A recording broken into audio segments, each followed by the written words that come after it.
नमस्कार दोस्तों।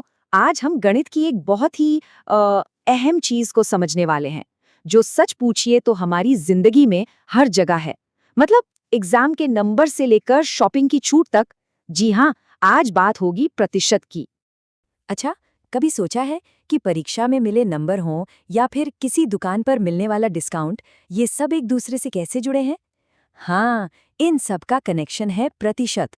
और देखिए, अगर आप किसी भी कॉम्पिटिटिव एग्जाम की तैयारी कर रहे हैं, तो ये टॉपिक तो समझ लीजिए बहुत ही जरूरी है। तो चलिए, आज इसको एकदम आसान बना देते हैं। तो सबसे पहले ये समझते हैं कि आखिर ये प्रतिशत होता क्या है, इसका मतलब क्या है। मजे की बात यह है कि इसका जवाब तो इसके नाम में ही छिपा है, प्रतिशत। ये दो शब्दों से मिलकर बना है, प्रति यानी कि हर एक पर, और शत जिसका मतलब होता है 100। तो सीधी सी बात है, प्रतिशत का मतलब है हर 100 में से। बस जैसे अगर मैं कहूँ 50%, तो इसका सीधा सा मतलब है 100 में से 50।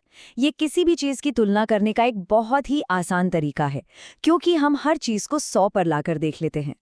चलिए अब उस एक मास्टर फॉर्मूले को देखते हैं जो प्रतिशत की लगभग हर प्रॉब्लम को सॉल्व कर सकता है। ये रहा वो फॉर्मूला जो आपकी सारी मुश्किलें हल कर देगा। प्रतिशत निकालने के लिए आपको बस भाग को, मतलब जो हिस्सा है, उसे कुल से डिवाइड करना है और फिर 100 से गुणा कर देना है। सच में बस यही एक फॉर्मूला है जिससे सारे सवाल घूम फिर कर हल हो जाते हैं। ठीक है, फॉर्मूला तो देख लिया। अब इसे कुछ असली जिंदगी के उदाहरणों पर लगाकर देखते हैं, ताकि बात एकदम साफ हो जाए।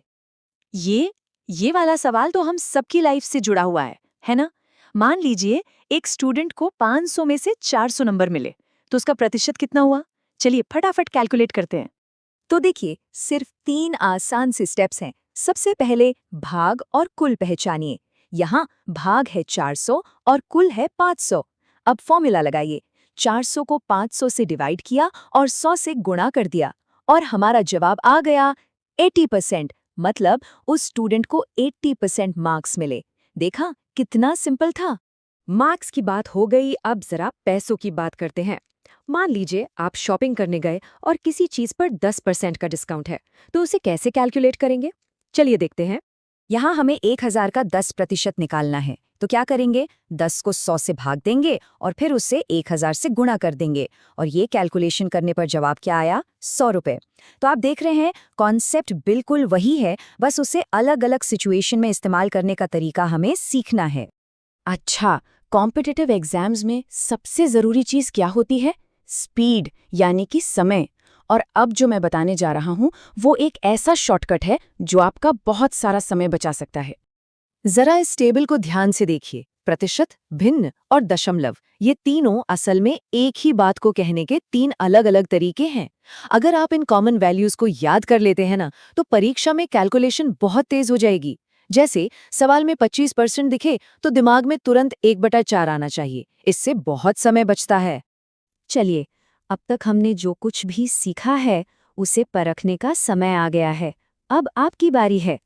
यहाँ स्क्रीन पर आपके लिए दो छोटे छोटे सवाल हैं।